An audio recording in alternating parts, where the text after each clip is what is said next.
നമസ്കാരം, സെല്ലുലോയിഡിലേക്ക് എല്ലാ മാന്യ പ്രേക്ഷകർക്കും സ്വാഗതം. Let's welcome Mukundan Menon to celluloid. ചേട്ടൻ്റെ നാടകം എക്സ്പീരിയൻസിലേക്ക് വരാം. എനിക്കറിയില്ലായിരുന്നു ചേട്ടൻ നാടകത്തിൽ, ഞാൻ സിനിമ സീരിയൽ എന്നുള്ള ഇതുമായിട്ടാണ് വന്നത്. അപ്പോഴേ ചേട്ടനോട് സംസാരിക്കുമ്പോഴാണ് ഞാൻ നാടകത്തിൻ്റെ കാര്യങ്ങൾ അറിയുന്നത്. അത് എങ്ങനെയായിരുന്നു? അല്ല, നാടകം എന്ന് പറഞ്ഞാൽ ശരിക്കും പറഞ്ഞാൽ അന്ന് നമ്മളിപ്പോൾ നമ്മൾ ഈ ഞാൻ പറയില്ലേ, തുടക്കം തൊട്ടേ ഞാൻ ചെറുപ്പം തൊട്ടേ കലാകാരനായിട്ട് ഞാൻ ഒരു കലാകാരനായിട്ട് ജീവിതം മുന്നോട്ട് കൊണ്ടുപോകണമെന്ന് ഞാൻ ചിന്തിച്ചിരുന്നില്ല. പക്ഷേ ഞാൻ കലാകാരനാവണമെന്ന് എനിക്ക് ഭയങ്കര ആഗ്രഹം ഉണ്ടായിരുന്നു. ഞാൻ ചെറുപ്പം തൊട്ടേ ഒരു അഞ്ചാം വയസ്സ് തൊട്ട്, ഇത് 1ാം ക്ലാസ് തൊട്ട് ഞാൻ സ്റ്റേജ് കയറാൻ തുടങ്ങിയത്. അപ്പോൾ സ്റ്റേജ് എനിക്ക് എപ്പോഴും ഒരു ഹരമായിരുന്നു. പക്ഷേ അതിനൊന്നും നമ്മൾ എങ്ങനെ മുന്നോട്ട് കൊണ്ടുപോകും, അതിലങ്ങനെ അതിൻ്റെ ഭാഗമായിട്ട് കൊണ്ടുപോകാനല്ലേ പറ്റുള്ളൂ. അങ്ങനെ കോളേജ് കാലഘട്ടം വരെ അങ്ങനെ പോയി. അങ്ങനെ ഇരിക്കുമ്പോഴാണ് ഒരു സ്കൂൾ ഓഫ് ഡ്രാമയുടെ നോട്ടിഫിക്കേഷൻ വരുന്നത്. അപ്പോൾ അതിലൊരു സാധനം ഉണ്ട്, BTA bachelor in theatre arts. അതൊരു ഡിഗ്രി കോഴ്സാണ്. അങ്ങനെ ഇപ്പോൾ വീട്ടുകാരെ എങ്ങനെയെങ്കിലും ഞാൻ പറഞ്ഞ് സമ്മതിപ്പിച്ചു. കാരണം ഞാൻ എന്തായാലും ഒരു ഡിഗ്രി പഠിക്കണം, അപ്പം എന്നാൽ പിന്നെ ഇത് പഠിച്ചുകൂടെ, എനിക്ക് ഇഷ്ടമുള്ള പഠിച്ചുകൂടെ. അങ്ങനെ അവരെ എങ്ങനെ എന്താ പറയുക, ഡിഗ്രി ആണെന്നൊക്കെ പറഞ്ഞ് അങ്ങനെ ഞാനിതിലേക്ക് ഇറങ്ങിയതാണ്. അങ്ങനെ ഡ്രാമ സ്കൂളിൽ ചെന്ന് ചേർന്ന്. ഡ്രാമ സ്കൂളിൽ തുടക്കകാലത്ത് ഒരു സ്റ്റുഡൻ്റ് ആയിരുന്നു. അവിടെ പഠിച്ചിറങ്ങിയപ്പോഴും അപ്പോൾ പഠിച്ചിറങ്ങിയതോടുകൂടി ഞാൻ പ്രൊഫഷണലായി. പിന്നെ എനിക്ക് വേറെ ജോലിയെക്കുറിച്ച് എനിക്ക് ചിന്തിക്കാൻ പറ്റുന്ന സാഹചര്യമായിരുന്നില്ല. അങ്ങനെയാണ് ശരിക്കും പറഞ്ഞാൽ ഞാൻ തിയേറ്ററിൽ സജീവമാവുന്നത്. പിന്നെ ആ തിയേറ്ററിൽ നിന്ന് പുറത്തിറങ്ങിയ ശേഷം ഞാൻ കുറേ നാടകങ്ങളൊക്കെ വൺ മാൻ ഷോസ് ഒക്കെ ചെയ്തിരുന്നു. വൺ മാൻ ഷോസ് ചെയ്യുന്നത് എനിക്ക് ഭയങ്കര ഇഷ്ടമാണ്. കാരണം എന്നെ അതിൻ്റെ വിജയവും പരാജയവും ഈ ആക്ടറിൽ ഒറ്റ ഒരാളും എത്ര ബന്ധപ്പെട്ടാണ്. അതുകൊണ്ട് വിജയിച്ചാൽ ഞാൻ ക്രെഡിറ്റ് നമുക്കാണ്. അങ്ങനെ കുറേ സംഭവങ്ങൾ ഉണ്ടായിട്ടുണ്ട്, ക്രെഡിറ്റ് എടുത്ത സംഭവങ്ങളൊക്കെ ഉണ്ടായിട്ടുണ്ട്. അപ്പോൾ അങ്ങനെ ചേട്ടൻ്റെ ജേർണി ഇങ്ങനെ എന്താ പറയുക, തിയേറ്റർ ചെയ്യുന്നു, അതിനുശേഷം സിനിമയിലേക്ക് വരുന്നു, പിന്നെ സീരിയലിൽ വരുന്നു. അങ്ങനെ കംപ്ലീറ്റ് മലയാളികൾ മുഴുവൻ ഏറ്റെടുത്തു എന്നുള്ള ഒരു അവസ്ഥയിലേക്കായി. ഒരു നടൻ്റെ പാഷൻ കംപ്ലീറ്റ് വിരിഞ്ഞു. വിരിഞ്ഞിട്ടൊന്നുമില്ല, വിരിഞ്ഞതായിട്ടൊക്കെ മറ്റുള്ളവർക്ക് തോന്നും. പക്ഷെ നമുക്ക് ഇനി കുറേ വിരിയാൻ കിടക്കുന്നു. ഓക്കെ, യാ. അതിനുശേഷം ഒരു ട്വിസ്റ്റ് പിന്നെ ഞാൻ കേട്ടതുപോലെ ചേട്ടൻ പിന്നെ ഒരു അധ്യാപകനായി എന്ന് മാത്രമല്ല, മലയാളത്തിൽ ഇന്ന് വളരെ പ്രശസ്തരായിട്ടുള്ള ചില സംവിധായകരുടെ പേര് പോലും ചേട്ടൻ്റെ ശിഷ്യന്മാരാണ്. അങ്ങനെ ഞാൻ കേട്ടിട്ടുണ്ട്. അതിനെ പറ്റിയിട്ടൊന്ന് പറയാമോ ചേട്ടാ?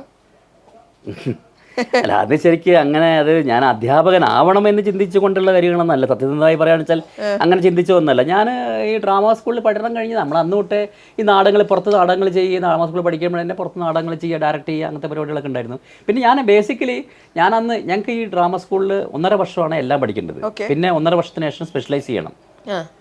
അതിൽ ആക്ടിങ് സ്പെഷ്യലൈസേഷൻ ഉണ്ട്, ഡയറക്ഷൻ സ്പെഷ്യലൈസേഷൻ ഉണ്ട്, പിന്നെ കുട്ടികളുടെ തിയേറ്റർ, ചിൽഡ്രൻസ് തിയേറ്റർ സ്പെഷ്യലൈസേഷൻ. അപ്പം ഞാൻ ഡയറക്ഷനാണ് എഴുതി കൊടുത്തത്. അപ്പം എൻ്റെ ഡയറക്ടറായ പ്രൊഫസർ ജി ശങ്കരപ്പിള്ള എന്ന് പറഞ്ഞ മഹാനായ എഴുത്തുകാരൻ, നാടകൃത്ത് പറഞ്ഞു, അദ്ദേഹമായിരുന്നു ഡയറക്ടർ. അദ്ദേഹം പറഞ്ഞ 3 ആക്ടിങ് എടുത്താൽ മതി, ഡയറക്ഷനേക്കാൾ ഇയാൾക്ക് നല്ല ആക്ടിങ് ആണ്. അപ്പോൾ ഗുരു പറഞ്ഞതിനപ്പുറം എനിക്ക് വേറെ ഒന്നുമില്ല. അപ്പോൾ ഞാൻ ശരി. എന്നിട്ട് അപ്പോൾ ഞാൻ ചെറിയ എൻ്റെ വിഷമം എൻ്റെ മുഖത്ത് കണ്ടുകൊണ്ടായിരിക്കാം അദ്ദേഹം പറഞ്ഞു, ഡയറക്ഷൻ വേണേൽ പിന്നെ ചെയ്യാമല്ലോ അതിൻ്റെ കൂടെ, പക്ഷേ ആക്ടിങ് എടുക്കൂ എന്ന് പറഞ്ഞു. ആക്ടർ എന്ന നിലയ്ക്കാണ് ഇയാൾക്ക് പോസിബിലിറ്റി കൂടുതൽ എന്നുള്ളത്. അപ്പോൾ അങ്ങനെ ആക്ടിങ് എടുത്ത് വന്നാണ്. അപ്പോൾ ഞാൻ ആക്ടിങ് എടുത്ത് നമ്മളിങ്ങനെ പരിപാടികളൊക്കെ ചെയ്ത് ഈ നാടക സ്കൂളിൽ നിന്ന് ഇറങ്ങിക്കഴിഞ്ഞാൽ നമുക്ക് ഉടനെ ഈ ക്യാമ്പസ് സെലക്ഷൻ ഒന്നും കിട്ടില്ലല്ലോ. നമ്മുടെ പ്രൊഫഷണൽ കോഴ്സാണെങ്കിൽ പഠിച്ചെങ്കിലും നമുക്ക് ക്യാമ്പസ് സെലക്ഷൻ ഒന്നും ഇല്ലല്ലോ. നമുക്കിത് ഇനിയാണ് നമ്മളെ ജീവിതം ആരംഭിക്കുന്നത്. അപ്പോൾ നമ്മൾ പ്രൊഫഷണൽ ആവും ചെയ്തു. അങ്ങനെ ഇരിക്കുമ്പോൾ ഞാൻ ഈ അസിസ്റ്റന്റ് ഡയറക്ടറായിട്ടൊക്കെ BR ഗോപിനാഥ് എന്നൊക്കെയുള്ള നമ്മുടെ പ്രശസ്തരായ സംവിധായകനെ ഫിലിം ഇൻസ്റ്റിറ്റ്യൂട്ട് പഠിച്ചിറങ്ങിയ നമ്മുടെ KSFDCയിലെ ഉദ്യോഗസ്ഥനായിരുന്ന അദ്ദേഹത്തിൻ്റെയൊക്കെ അസിസ്റ്റൻ്റായിട്ടൊക്കെ കുറച്ച് വർക്ക് ചെയ്തിരുന്നു. അപ്പോൾ ഡോക്യുമെൻ്ററികൾ ചെയ്യും, സിനിമകൾ. ഞാൻ ആദ്യമായിട്ട് അസിസ്റ്റൻ്റായിട്ട് വർക്ക് ചെയ്ത സിനിമ മികച്ച സോഷ്യൽ ഫിലിമിനുള്ള നാഷണൽ അവാർഡ് കിട്ടി. അതൊക്കെ എനിക്ക് ഭയങ്കര അഭിമാനമുള്ള കാര്യമാണ്. ആ സിനിമയിലൂടെ എനിക്കൊരു 10 സിനിമ ചെയ്തതിൻ്റെ എക്സ്പീരിയൻസ് കിട്ടിയിട്ടുണ്ട്. കാരണം അത്ര സ്വാതന്ത്ര്യത്തോടെയാണ് അദ്ദേഹത്തിൻ്റെ അസിസ്റ്റന്റ് ഡയറക്ടറായ ഞങ്ങളോടൊക്കെ പെരുമാറിയിരുന്നത്, ഈ BR ഗോപിനാഥ് എന്ന് പറഞ്ഞ അദ്ദേഹം. അപ്പോൾ അദ്ദേഹത്തിൻ്റെ ഓഫീസിൽ എപ്പോഴും വന്നിരിക്കുമ്പോഴാണ് ഒരു സംഭവം ഒരിക്കൽ വന്നു. അവിടെ നാഗവള്ളി RS കുറുപ്പിന്, വേണു നാഗവള്ളി സാറിൻ്റെ അച്ഛൻ നാഗവള്ളി RS കുറുപ്പിന് ഒരു ഫിലിം ഇൻസ്റ്റിറ്റ്യൂട്ട് ഉണ്ടായിരുന്നു. അവിടെ ഒന്ന് ക്ലാസ് എടുക്കാൻ, അവിടെ ആക്ടിങ്ങിന് ക്ലാസ് എടുക്കാൻ ആളില്ല. മുകുന്ദൻ ആക്ടിങ് ഒക്കെ എടുത്ത് പഠിച്ചിറങ്ങിയ ആളല്ലേ, റാങ്ക് ഹോൾഡറൊക്കെ അല്ലേ, എന്നാൽ ഒന്ന് ട്രൈ ചെയ്തോളൂ. ഞാൻ പറഞ്ഞു, എന്ത് ട്രൈ ചെയ്യാം, വീണ്ടില്ല, ഞാൻ ട്രൈ ചെയ്യാം, ഓക്കെ, പ്രശ്നമില്ല, എന്ത് പൈസ ശമ്പളം തരും, ഇതൊക്കെയാണ് നമ്മൾ ആദ്യം ചോദിക്കുക. കാരണം നമ്മളെ ഫ്രീലാൻസറാണ്, ഒന്നും വർക്കില്ലാതിരിക്കല്ലേ, നമുക്ക് പണിയില്ല. അന്ന് ദൂരദർശൻ എന്ന് പറഞ്ഞാൽ മെഗാ സീരിയലൊന്നും ആരംഭിച്ചിട്ടില്ല. ഞാൻ പഠിച്ചിറങ്ങിയ സമയത്ത് ആ സമയത്ത് മെഗാ സീരിയൽ ആരംഭിച്ചില്ല. ആകെ ചൊവ്വയും വെള്ളിയും 2 ദിവസം മാത്രമാണ് സ്ലോട്ടുള്ളത്. അത് ഓരോ സ്ലോട്ടും ഇതേ ഉള്ളൂ. പിന്നെ ഓവർ ടു ഡൽഹി എന്ന് പറഞ്ഞ് അങ്ങ് ഡൽഹിക്ക് പോകും.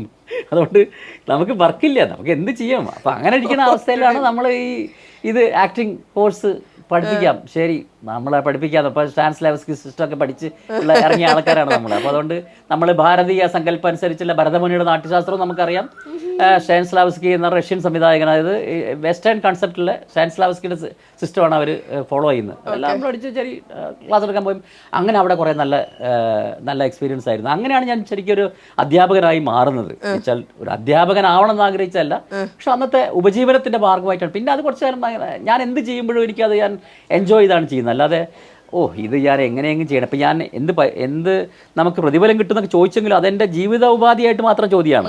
പക്ഷെ ഞാൻ അവിടെ വന്നു കഴിഞ്ഞാൽ ഞാൻ ഭയങ്കര സിൻസിയറാണ് അതിൽ. മനസ്സിലായി. ആ സമയത്ത് എനിക്ക് നല്ല ഒരു സ്റ്റുഡൻ്റ് ഉണ്ടായിരുന്നു, എപ്പോഴും എന്നെ ചോദ്യങ്ങൾ ചോദിച്ച് എന്നെ ബുദ്ധിമുട്ടിക്കുന്ന ഒരു സ്റ്റുഡൻറ്റ്. അതായത് ആ സ്റ്റുഡൻറ്റിൻ്റെ ചോദ്യങ്ങൾ ഞാൻ ഉണ്ടാവുമെന്ന് പ്രതീക്ഷിച്ചുകൊണ്ട് ഞാൻ ഇടയ്ക്ക് സ്റ്റാൻസ് സിസ്റ്റമൊക്കെ ഒന്നും കൂടി മറച്ചു നോക്കും. കാരണം പണ്ട് പഠിച്ചതൊന്നും ഓർമ്മയില്ലേ, ഇയാൾ എന്ത് ചോദ്യം വേണം ചോദിക്കാം ഇന്ന് ക്ലാസ്സിൽ എന്നുള്ളത്. ആ ശിഷ്യനോട് ഞാൻ പുറത്തിറങ്ങുമ്പോൾ ഞാൻ പറഞ്ഞു, അയാൾ ആക്ടിങ് സ്റ്റുഡൻറ്റാ. അപ്പോൾ ഞാൻ പറഞ്ഞു, ഈ ഗുരു എന്നോട് പറഞ്ഞ പോലെ ഞാനൊരു ഡയലോഗ് പുള്ളിയോട് പറഞ്ഞു, നിങ്ങൾ ആക്ടിങ്ങിൽ കോൺസെൻട്രേറ്റ് ചെയ്യണ്ട, നിങ്ങൾ നല്ല ആക്ടറാണ്, പക്ഷെ നിങ്ങൾ ഡയറക്ഷൻ ശ്രദ്ധിക്കൂ, അതിലെനിക്ക് ഭയങ്കര പോസിബിലിറ്റി ആണെന്ന്. അതെന്താ അങ്ങനെ പറഞ്ഞെന്ന് വെച്ചെന്നോട്. നല്ല സ്വാതന്ത്ര്യമാണ്, ഈ ശിഷ്യന്മാരും ഞങ്ങളായിട്ട് ഭയങ്കര ബന്ധമാണ്. അപ്പോൾ പറഞ്ഞല്ല, അത് നിങ്ങളത് കാലക്രമേണ ബോധ്യപ്പെടുന്നത് നിങ്ങളെല്ലാം അതാണ് ഏറ്റവും കൂടുതലുള്ള അംശം. അപ്പോൾ അത് ശരിക്ക് എനിക്ക് ഒരു വിദ്യാർത്ഥി എൻ്റെ ഒരു ശിഷ്യനെ കണ്ടെത്താനുള്ള, അല്ലെങ്കിൽ ശിഷ്യനിലെ കഴിവുകൾ മനസ്സിലാക്കാൻ പറ്റുക എന്നുള്ളതാണ് ഏറ്റവും പ്രധാനപ്പെട്ട ഒരു കാര്യം. അതെനിക്കുണ്ടെന്ന് അന്ന് ഞാൻ സ്വയം ബോധ്യപ്പെട്ട ഇദ്ദേഹത്തിൻ്റെ വളർച്ചയിലൂടെയാണ് ഞാൻ ബോധ്യപ്പെട്ടത്. ഇനി ആ വ്യക്തി ആരാണെന്ന് ചോദിച്ചാൽ, ആ വ്യക്തി ഇന്ന് മലയാള സിനിമയിലെ വളരെ പ്രശസ്തനായ, ഇന്ത്യൻ സിനിമയിൽ തന്നെ പ്രശസ്തനായ ഒരു സംവിധായകനാണ്. അദ്ദേഹത്തിൻ്റെ പേരാണ് റോഷൻ ആൻഡ്രൂസ്. റോഷനെ കുറിച്ച് പറയുമ്പോൾ എനിക്ക് ഭയങ്കര സന്തോഷമുണ്ട്. കാരണം റോഷനെ കുറിച്ച് പറയുമ്പോൾ സന്തോഷിച്ചാൽ റോഷൻ അതുപോലെ ഹാർഡ് വർക്ക് ചെയ്ത് വന്ന ആളാണ്. ഞാൻ ഈ പറഞ്ഞ കാര്യം പുള്ളി അത് സ്വീകരിച്ചതുകൊണ്ടെന്നല്ല പറയുന്നത്, പക്ഷേ പുള്ളി ഡയറക്ഷനിലേക്ക് വന്ന് പുള്ളിയുടേതായ സിനിമകൾ പുള്ളി ചെയ്തപ്പോഴും ഒക്കെ അത് നമ്മളെപ്പോഴും അന്ന് ക്ലാസ്സിൽ പറയുന്നൊരു സാധനമുണ്ട്, ആക്ടർ എന്ന നിലയ്ക്ക് ആദ്യം സ്വയം വിശ്വസിക്കണം. നമ്മൾ ചെയ്യുന്നൊരു സാധനം സ്വയം വിശ്വസിക്കണം. ആദ്യം നമ്മൾ ചെയ്യുന്നത് കറക്റ്റ്, നമ്മൾ ഒരു മൈൻഡിൽ നമുക്ക് തോന്നണം നമ്മൾ ചെയ്യുന്നത്, നമ്മളെ ആദ്യം വിശ്വസിച്ചാൽ മാത്രമേ മറ്റുള്ളവരിലേക്ക് അത് കൺവേ ആവുള്ളൂ. അപ്പോൾ എന്ത് സാധനങ്ങൾ അത് തെറ്റായാലും ശരിയായാലും നമ്മൾ പൂർണ്ണ ബോധത്തോടു കൂടി പൂർണ്ണമായ ഉൾക്കൊണ്ടുകൊണ്ട് ചെയ്യണം എന്ന് എപ്പോഴും പറയായിരുന്നു അന്ന് ക്ലാസ്സിൽ. ഇതേതന്നെയാണ് അദ്ദേഹം ചെയ്യുന്നത്. പുള്ളിയുടെ ഷോട്ട്, ആ ഷോട്ട് പുള്ളിക്ക് അത് കിട്ടണം, അത് കിട്ടിയേ പറ്റൂ. അങ്ങനെയാണ് പുള്ളി ചെയ്യുന്നത്. എനിക്ക് പറയാനുള്ളത്, ഒരു born to be an artist എന്ന് വിശ്വസിച്ച ആളുടെ ഉള്ളിൽ ഒരു അധ്യാപകനും ഉണ്ടായിരുന്നു. അല്ല, ഞാൻ അധ്യാപകനുണ്ട് മാത്രമല്ല, ഞാൻ അധ്യാപകന അത്ര വലിയ വിലയൊന്നും കൊടുത്തിരുന്നില്ല. പക്ഷേ എന്നോട് റോഷൻ ആൻഡ്രൂസ് ഒക്കെ പിന്നീട് പറഞ്ഞു, ചേട്ടാ നമ്മളിങ്ങനെ പണ്ടിങ്ങനെ ശ്രീനേട്ടനൊരു ഇൻസ്റ്റിറ്റ്യൂട്ട് തുടങ്ങാനുള്ള ഉദ്ദേശം ഉണ്ടായിരുന്നു അത്ര, നമ്മളെ ശ്രീനേട്ടൻ തുടങ്ങിയപ്പോൾ. അപ്പോൾ ഈ റോഷൻ ശ്രീനേട്ടനായിട്ട് നല്ല ബന്ധമുള്ളൂ. അപ്പോൾ റോഷൻ അപ്പോൾ പറഞ്ഞു, നമുക്ക് മൂന്തൻ ചേട്ടനൊക്കെ നമുക്ക് അതിലേക്ക് വിളിക്കാം, നമുക്ക് ആ ഇൻസ്റ്റിറ്റ്യൂട്ടിൽ വിളിക്കാം, വളരെ വർത്തായിരിക്കും. അപ്പോൾ ശ്രീനേട്ടൻ എന്നോടൊരിക്കൽ ഞങ്ങൾ സെല്ലുലോയിഡ് എന്ന് പറഞ്ഞ സീരിയൽ ചെയ്യണ സമയത്ത് റോഷൻ മൂന്നിനെ കുറിച്ച് പറഞ്ഞിങ്ങനെ നമുക്കൊരു പ്രോജക്റ്റ് നമ്മൾ മറ്റേ ഒരു ഇൻസ്റ്റിറ്റ്യൂട്ട്, പുള്ളി അങ്ങനെ ഒരു ആലോചന ഉണ്ടായിരുന്നു. അപ്പോൾ ആ സമയത്ത് അങ്ങനെ നമ്മളെക്കുറിച്ച് അങ്ങനെ പറയണമെങ്കിൽ നമ്മളൊരു അധ്യാപകൻ്റെ എലിമെൻറ്റ്സ് വളരെയധികം ഉണ്ട് എന്നുള്ളത് വ്യക്തമാക്കുന്ന കാര്യങ്ങളാണ്. കാരണം പറഞ്ഞിരിക്കുന്ന ആൾക്കാർ അങ്ങനെയുള്ള ആൾക്കാരാണ് പറയുന്നത്. അല്ല, പിന്നെ എനിക്ക് സ്വയം ബോധ്യപ്പെട്ടൊരു കാര്യം, എനിക്കിപ്പോൾ ഒരു അറിവുണ്ടെങ്കിൽ ആ അറിവിനെ എൻ്റെ ക്ലാസ് എടുക്കുന്ന രീതി തന്നെ ഡിഫറെൻ്റ് ആണ്. ഞാൻ തിയറി അല്ല കൂടുതൽ ചെയ്യുന്നത്. തിയറി പറയും, എന്നതിന് ശേഷം അവർക്ക് മനസ്സിലായില്ലെങ്കിൽ ഞാൻ പ്രാക്ടിക്കലായിട്ട് ചെയ്ത് കാണിച്ചു കൊടുക്കും. അവിടെ ഞാൻ എൻ്റെ ആക്ടർ എന്ന നിലയ്ക്കൊരു സാധനമാണ് വരുന്നത്. ഇപ്പോൾ ഒരു ഉദാഹരണം പറഞ്ഞൊരു ആക്ടർ, നമ്മളിപ്പോൾ ഒരു ആക്ടറുടെ ബോഡി പോസ്റ്ററിനെ കുറിച്ച് നമ്മൾ സംസാരിക്കുമ്പോൾ അയാൾ എങ്ങനെ ഇരിക്കണം, അപ്പോൾ നമ്മളൊരിക്കലും ചേട്ടാ അത് നമ്മളെ ഇരുത്തിന് ബോഡിയുടെ പോസ്റ്ററിനൊക്കെ പ്രാധാന്യമുണ്ട്, നമ്മൾ ബോഡി ലാംഗ്വേജിന് പ്രാധാന്യമുണ്ട് എന്ന് പറയുമ്പോൾ അയാൾക്ക് മനസ്സിലാവുന്നില്ല എന്ന് വിചാരിക്കും ബോഡി ലാംഗ്വേജ്. അപ്പോൾ നമ്മളൊരു കാണിച്ചു കൊടുക്കും, ചേട്ടാ നമ്മൾ ഭയങ്കര ആധികാരികമായിട്ട് ഇരിക്കുകയാണ്, നമ്മളിരുന്ന അമ്മനെ നീ ഇങ്ങനെ ചെയ്യൂ, നിങ്ങളത് ചെയ്യൂ എന്ന് പറഞ്ഞാൽ നമ്മൾക്ക് ആധികാരികത ഉണ്ട്, നമുക്ക് വളരെ വിനയമാണെങ്കിൽ ചേട്ടാ ഇത് ചെയ്യും. ഇങ്ങനെ കാണിച്ചു കൊടുക്കുമ്പോൾ അയാൾക്ക് ക്ലിയർ ആവും, അതായത് എന്താണ് ഇതിലെ ബോഡി ലാംഗ്വേജ്, അത് പറഞ്ഞാൽ ക്ലിയർ ആവില്ല, ചെയ്ത് കാണിച്ചു കൊടുക്കും. അപ്പം അങ്ങനെയുള്ള സാധനങ്ങൾ ചെയ്യുന്നതുകൊണ്ടായിരിക്കാം മേ ബി എല്ലാ അധ്യാപകൻ ഉണ്ട് എന്ന് എനിക്ക് ബോധ്യപ്പെടുകയും മറ്റുള്ളവർക്ക് ബോധ്യപ്പെടുകയും ചെയ്യുന്നു. ശരി, സീരിയൽ മിനി സ്ക്രീനിൽ എനിക്ക് തോന്നുന്നു ചേട്ടന് കൂടുതലും ഒരു പോസിറ്റീവ് അപ്പിയറൻസ്, പോസിറ്റീവ് ക്യാരക്ടേഴ്സ് ആണ് കൂടുതൽ എക്സ്പ്ലോർ ചെയ്തിട്ടുള്ളത്. പക്ഷെ സിനിമയിൽ അങ്ങനെയല്ല, നെഗറ്റീവും പോസിറ്റീവും ഒക്കെ, നെഗറ്റീവ് എക്സ്പ്ലോർ ചെയ്യാനൊരു ഇഷ്ടം ഉണ്ടായിട്ടുണ്ട്. ഏതാണ് ശരിക്കും ചേട്ടൻ എൻജോയ് ചെയ്യുന്ന ഏത് പ്രോസസ്സാണ് ക്യാരക്ടറിൽ ഇരിക്കുമ്പോൾ? അല്ല, എനിക്ക് ക്യാരക്ടറിൻ്റെ വ്യത്യസ്തതയാണ് ഞാൻ എപ്പോഴും എൻജോയ് ചെയ്യുന്നത്. പക്ഷേ ടെലിവിഷനിൽ വരികയാണെന്ന് വെച്ചാൽ എൻജോയ് ചെയ്യണമെന്ന് വെച്ചാൽ, ടെലിവിഷനിൽ നമ്മളിപ്പോൾ ചെയ്യുമ്പോൾ ഓട്ടോമാറ്റിക്കായിട്ട് നമുക്കുള്ളൊരു ഒരു ആൾക്കാർക്ക് ഷെയ്ഡ് എപ്പോഴും ഒരു പോസിറ്റീവ് ഷെയ്ഡാണ് ആൾക്കാർക്ക് തോന്നുക. പോസിറ്റീവ് ഷെയ്ഡ് അല്ലാത്ത ക്യാരക്ടർ നമ്മൾക്ക് കിട്ടുമ്പോൾ ഭയങ്കര സന്തോഷമാണ്. എന്താ വെച്ചാൽ ഞാൻ എൻ്റെ അത് ഞാൻ ബ്രേക്ക് ചെയ്യാണ്. ഇങ്ങനെയല്ല, എനിക്ക് ഇങ്ങനെ ഒരു ഫേസ് ഉണ്ട് എന്നുള്ള സാധനം. ഉദാഹരണം പറഞ്ഞാൽ ഞാൻ സ്ത്രീ എന്ന് പറഞ്ഞൊരു പ്രോജക്റ്റ് പണ്ട് ചെയ്തിരുന്നു. 4ാമത്തെ സ്ത്രീകൾ കുറെ 1, 2, 3, 4 എന്നൊക്കെ പറഞ്ഞിട്ട് വന്ന 4ാമത്തെ സ്ത്രീ ലാസ്റ്റ് അതായിരുന്നു ചെയ്തത്. അതിൽ എനിക്ക് ശ്യാം സുന്ദർ എന്ന് പറഞ്ഞാൽ അതിൻ്റെ പ്രൊഡ്യൂസർ എന്നോട് ചോദിച്ചു, മൂന്നൻ 2 ഹീറോസ് ആണുള്ളത്, ഒരാൾ നെഗറ്റീവാണ്, ഒരാൾ പോസിറ്റീവാണ്, ഏത് സെലക്ട് ചെയ്യുന്നു ചോദിച്ചിട്ടുണ്ട്. എനിക്കൊരു സ്വാതന്ത്ര്യം തന്നു. ഞാൻ പറഞ്ഞൊന്ന് ആലോചിക്കാലേക്ക് നെഗറ്റീവ് ക്യാരക്ടർ മതി. അപ്പോൾ അയാൾ എന്നെ അത്ഭുതപ്പെട്ടു. അത് 2 ഹീറോസിൽ നെഗറ്റീവ് ഹീറോസിന് എന്തിനാണ് എടുക്കണമെന്ന് ചോദിച്ചപ്പോൾ ഞാൻ പറഞ്ഞു, എനിക്കത് പെർഫോം ചെയ്യാതില്ല ഉണ്ടാവുക, എനിക്കറിയാം. അതായത് എപ്പോഴും പെർഫോം ചെയ്യാൻ ഏറ്റവും ടെലിവിഷനെ സംബന്ധിച്ച് ഏറ്റവും കൂടുതൽ പെർഫോം ചെയ്യാനുള്ളത് നെഗറ്റീവ് ക്യാരക്ടേഴ്സിനാണ്. അല്ലെങ്കിൽ അതിൽ ഫീമെയിൽ ഹീറോയിന്, ഇത് രണ്ടുപേർക്കേ പെർഫോം ചെയ്യാണ്ടാവുള്ളൂ. പക്ഷെ നമുക്കിപ്പോൾ നെഗറ്റീവ് ക്യാരക്ടർ എന്ന് പറഞ്ഞാൽ നമുക്ക് ലഭിക്കുന്ന ക്യാരക്ടറുകളാണ് കൂടുതൽ നമ്മൾ ചെയ്യുന്നത്. ഞാൻ അങ്ങനെ ചെയ്തിട്ടുണ്ട്. സ്ത്രീ എന്ന് പറഞ്ഞൊരു പ്രോജക്റ്റ് ചെയ്തിട്ടുണ്ട്, പിന്നെ പകൽമഴ എന്ന് പറഞ്ഞ പ്രോജക്റ്റ് ചെയ്തിട്ടുണ്ട്. അതിലൊക്കെ ഭയങ്കര നെഗറ്റീവ് ഷെയ്ഡുള്ള ഭയങ്കര വുമനൈസ്ഡ് ആയിട്ടുള്ള ഒരു ക്യാരക്ടർ ഞാൻ ചെയ്തിട്ടുണ്ട്. എനിക്ക് ഒരിക്കലും എൻ്റെ ആൾക്കാർക്ക് ആ ക്യാരക്ടർ ചെയ്തപ്പോൾ ഭയങ്കര ഇഷ്ടപ്പെട്ടു. കാരണം വെച്ചാൽ നിങ്ങൾ ഇങ്ങനെ കാണുന്നു എന്ന് പറയുമ്പോൾ ഭയങ്കര അങ്ങനത്തെ ഡിഫറെൻ്റ് ആയ സാധനങ്ങൾ കിട്ടുമ്പോൾ എപ്പോഴും സന്തോഷമാണ്.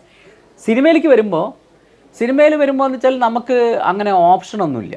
നമുക്ക് നല്ല പ്രോജക്റ്റ് വരുന്നത് നെഗറ്റീവായാലും പോസിറ്റീവായാലും ചെയ്യാന്നുള്ളതാണ്. അങ്ങനെ ഒരുപാട് ഓപ്ഷൻ എന്ന ലെവലിലേക്ക് നമ്മൾ നിന്നാൽ നമ്മൾ വീട്ടിലിരിക്കും, പണിയൊന്നും ഉണ്ടാവില്ല. നമുക്ക് ലഭിച്ച വേഷങ്ങൾ നന്നായി.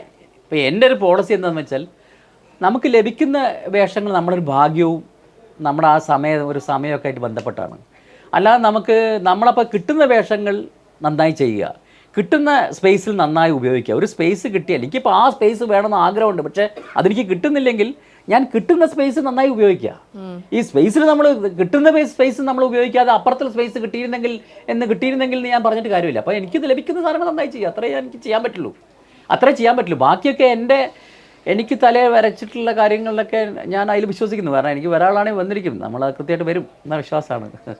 ഒരു ആക്ടർ എന്നുള്ള നിലയിൽ അബണ്ടൻ്റ് ആയിട്ടുള്ള എക്സ്പീരിയൻസസ് ചേട്ടന് ഉണ്ടായിട്ടുണ്ടാവും എന്നുള്ളത് എനിക്കിപ്പോൾ ഊഹിക്കാം.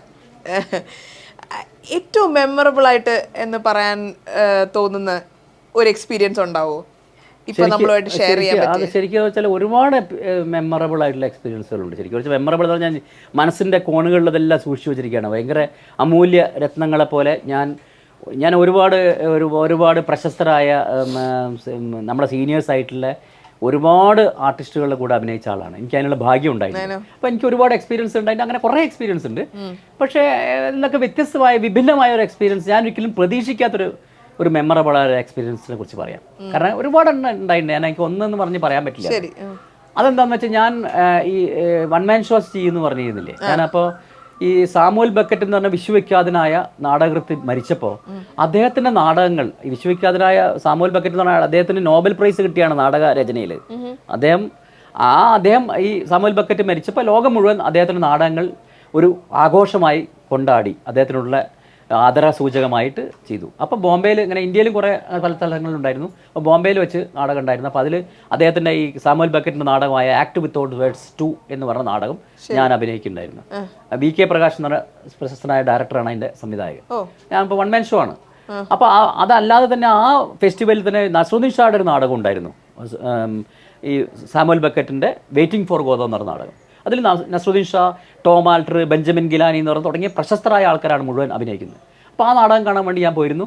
തലേദിവസം BK പ്രകാശിൻ്റെ കൂടെ ഞാനും പോയിരുന്നു. അപ്പോൾ നസ്രുദ്ദീൻ ഷാ ആദ്യമായിട്ട് പരിചയപ്പെട്ടു. കാരണം ഒരു ലെജൻഡറി പേഴ്സൺ, അദ്ദേഹത്തിനെ പരിചയപ്പെടുന്നത് കാണാനും അദ്ദേഹം തൊടാനൊക്കെ ഉണ്ടായ ഒരു സന്തോഷം എനിക്ക് ഭയങ്കരമായിരുന്നു. കാരണം ഞാൻ അദ്ദേഹത്തിൻ്റെ ഭയങ്കരമായ ഒരു ബിഗ് ഫാനായിരുന്നു. അപ്പോൾ പുള്ളിയെ കണ്ട് പുള്ളി എന്നെ അങ്ങനെ നോക്കിയപ്പോൾ BK പ്രകാശോട് ചോദിച്ചു, ആക്ട് വിത്തൗട്ട് വേർഡ്സ് 2 ആണ് ചെയ്യുന്നല്ലേ, അപ്പോൾ അതിൽ ആരാണ് ആ മാൻ ചെയ്യുന്നത്, ആ ക്യാരക്ടർ ചെയ്യുന്ന ആരാന്ന് വെച്ചു. അപ്പോൾ എന്നെ കാണിച്ചു കൊടുത്തു പുള്ളി. അപ്പോൾ ഞാൻ ചെറിയൊരു കൃഷകാത്രനായ ഒരു ജുബ്ബയൊക്കെ ഇട്ടിട്ട് എടുക്കുന്ന ഒരു മനുഷ്യൻ, ഞാൻ അങ്ങനെ തൊഴുതുകൊണ്ട് നിന്നു. അപ്പോൾ പുള്ളി പറഞ്ഞു, I'll be there എന്ന് പറഞ്ഞു. പിറ്റേ ദിവസം ഉണ്ടാവും പുള്ളി, അടുത്ത ദിവസം ഈ നാടകം കാണാൻ വേണ്ടി വരുന്നത്. ഞാൻ വെച്ച് ഇയാൾ വെറുതെ പറയുകയാണ്, വരുമൊന്നുമില്ല എന്ന് വെച്ചു. നോക്കുമ്പോൾ അന്ന് ഞാനപ്പോൾ ആക്ടർ ഞാൻ മാത്രമല്ലേ ഉള്ളൂ. അപ്പോൾ എനിക്ക് ഡ്രസ്സ് എന്ന് പറഞ്ഞാൽ ഇംഗ്ലീഷ് ഡ്രസ്സാണ്, ഈ മറ്റേ കോട്ടും സൂട്ടൊക്കെയാണ്. എന്നിട്ട് ഞാൻ ഇതിൻ്റെ ഇടയിൽ കൂടെ എൻ്റെ ഈ അഭിനയിക്കുന്നതിനിടയിലൂടെ ഈ ക്യാരക്ടർ ചിന്തിക്കുന്നൊരു സമയമുണ്ട്. ഇങ്ങനെ പലതരത്തിൽ ചിന്തിക്കും. അതിലൊന്ന് ഓഡിയൻസിനെ നോക്കി ചിന്തിക്കാൻ, ഓഡിയൻസിനെ അങ്ങനെ നോക്കിയിട്ട് ചിന്തിക്കും പുള്ളി. ചിന്തയാണ്.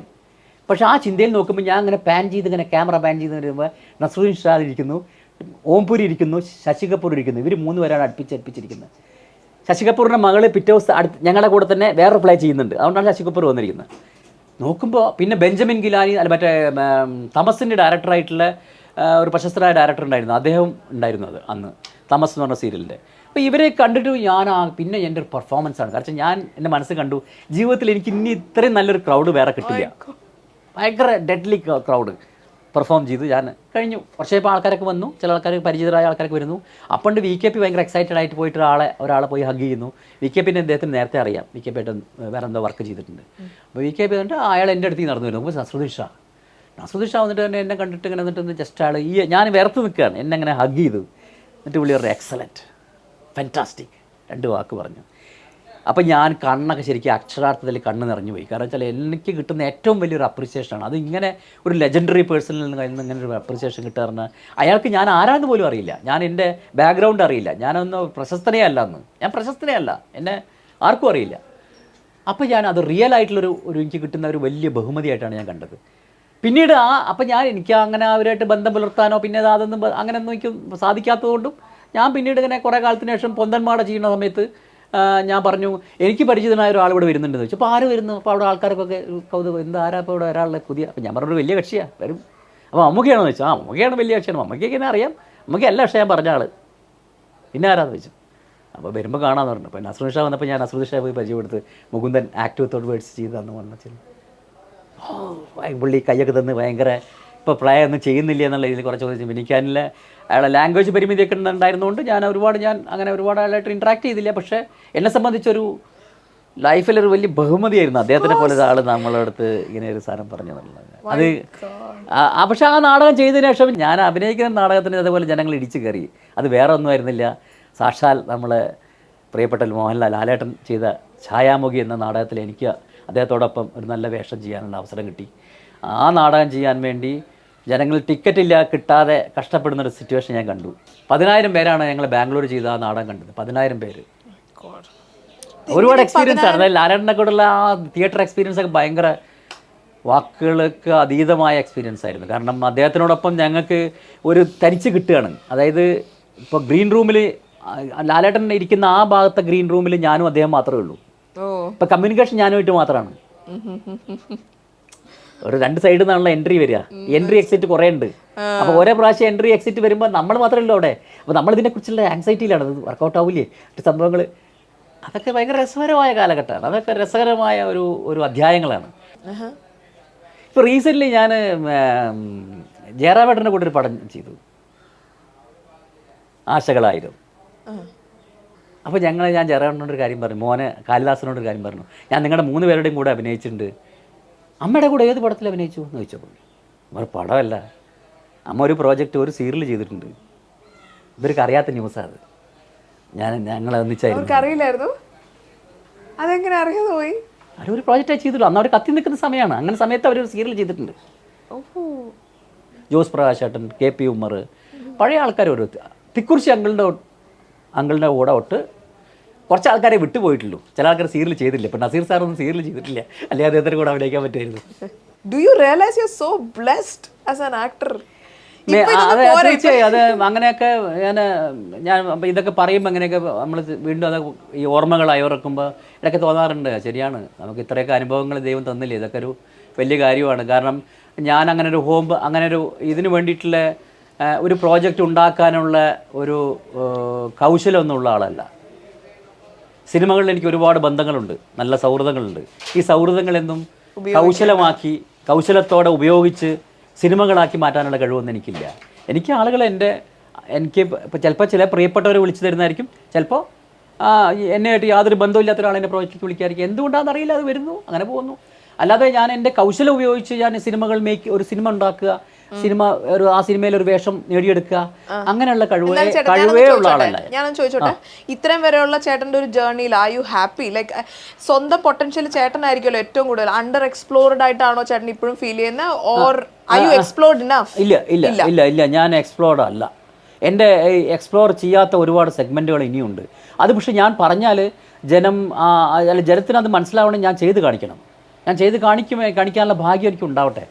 എന്നെ എക്സ്പ്ലോർ ചെയ്യാത്ത, എന്നെ ഉപയോഗിക്കാത്ത ഒരുപാട് ഏരിയകളുണ്ട്. അത് ഏത് ഏരിയ എന്ന് ഞാൻ പറയുകയല്ല, ഞാൻ ചെയ്ത് കാണിക്കാനുള്ള അവസരം ഉണ്ടാവട്ടെ. അല്ല, ഞാനിപ്പോൾ ഉദാഹരണം പറയുകയാണെന്ന് വെച്ചാൽ ഞാൻ ഹ്യൂമർ അത്യാവശ്യം ചെയ്യാൻ പറ്റുന്ന ഒരാളാണ്. പക്ഷെ ഞാൻ ഹ്യൂമർ ചെയ്തിട്ടില്ല. ഞാൻ ആദ്യത്തെ എൻ്റെ ടെലിവിഷൻ ഈ പരമ്പര എന്നെ പറയണ ഹ്യൂമറസ് ആയ നായകനാണ്.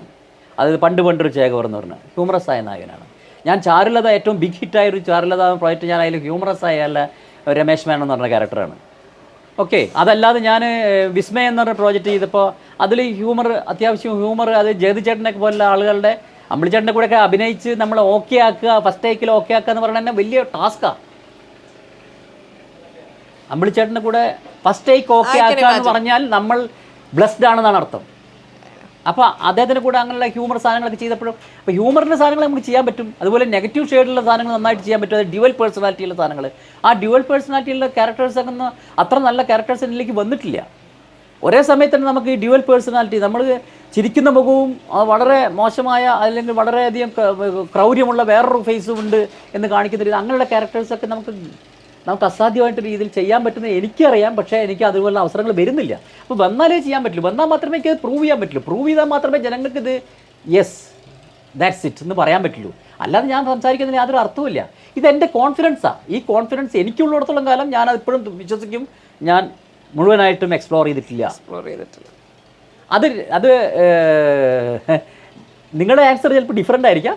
പക്ഷേ എൻ്റെ ആൻസർ എന്ന് പറഞ്ഞാൽ എനിക്കിനി എക്സ്പ്ലോർ ചെയ്യാനുണ്ട് ഇനി ഏരിയ. അതുകൊണ്ടാണ് ഞാൻ ഇപ്പോഴും ഒരു പുതിയ ക്ലാസ്സിലേക്ക് തുടങ്ങുന്ന അല്ലെങ്കിൽ ക്ലാസ്സിൽ പോകുന്ന 1ാം ക്ലാസ്സിലിരിക്കുന്ന കുട്ടിയുടെ ഒരു കൗതുകത്തോടുകൂടി തന്നെ ഓരോ കഥാപാത്രത്തിനെ കാണുമ്പോഴും ഞാൻ ഓരോ കഥാപാത്രത്തിലേക്ക് വരുമ്പോഴും എൻ്റെ വൈഫ് പറയാറുണ്ട്, മൂന്നേട്ടൻ ആദ്യമായിട്ട് അഭിനയിക്കാൻ പോകുന്ന ഒരു ഇതാണ് എപ്പോഴും അത് അങ്ങനെ ചെയ്യണം, അത് അയാൾ അങ്ങനത്തെ ഒരു പാറ്റേൺ ആയിരിക്കണം, ഇങ്ങനത്തെ ഒരു പാറ്റേൺ. ഇതിങ്ങനെ ആലോചിച്ചു കൊണ്ടിരിക്കണം. അത് എൻ്റെ ചിന്ത അതാണ് വെച്ചാൽ പുതിയ എന്തെങ്കിലും ചെയ്യാൻ പറ്റുമോ എന്നാണ് ആലോചിക്കുന്നത്.